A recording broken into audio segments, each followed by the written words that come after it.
Hello everybody. Our topic today is a difficult one, as it seems many of the questions coming in to this series have been. We want to talk about divorce and remarriage. I'll begin by saying a brief word about God's intention for marriage.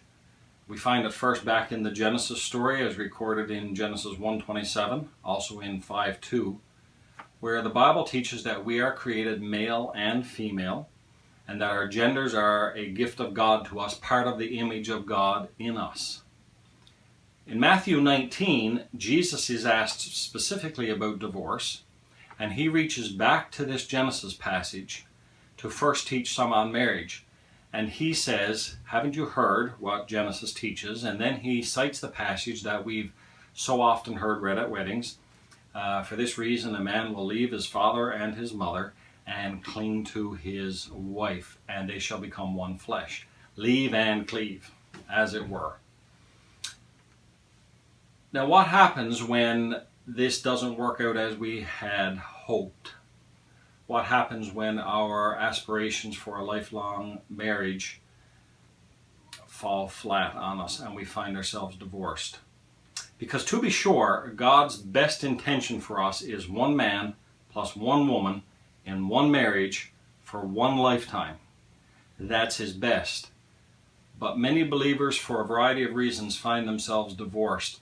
What does the Bible teach about divorce? Well, that's actually fairly plain. God says plainly in Malachi 2:16 that he hates divorce. I don't think God is alone there. I think most of us would say we hate divorce. We look around at the pain, the hurt, the devastation that's so often caused by divorce in all kinds of circumstances, in all of the parties involved. We would agree with God there that, yeah, we hate divorce. But what then happens to the Christian who finds themselves divorced and they wish to remarry? And here's the question, because believers disagree on this quite a bit. What does the Bible teach about divorce and remarriage? Well, Jesus picks up this topic actually himself in Matthew 5:31-32.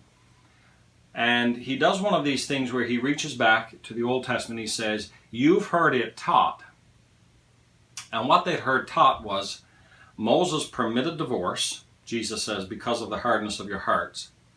Later rabbis had picked that up and really had weakened Moses' teaching to the point where a man could divorce his wife, not the other way around, for almost anything up to and including making a bad meal or burning the toast.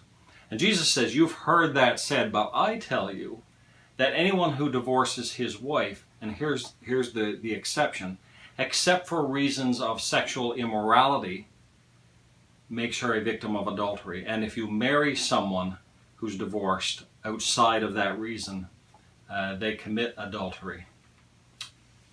Jesus picks this up again when he is asked about a divorce in Matthew 19 and teaches the same thing. He gives an exception there. And the thinking seems to be from Jesus that if the divorce is invalid, then the remarriage is invalid. But if the divorce is valid, and that is for reasons of sexual immorality, porneia is the Greek word, then remarriage is also valid. Paul gives us the one other exception that I know of in his teaching in 1 Corinthians 7, where he is encouraging married Christian couples to stay together.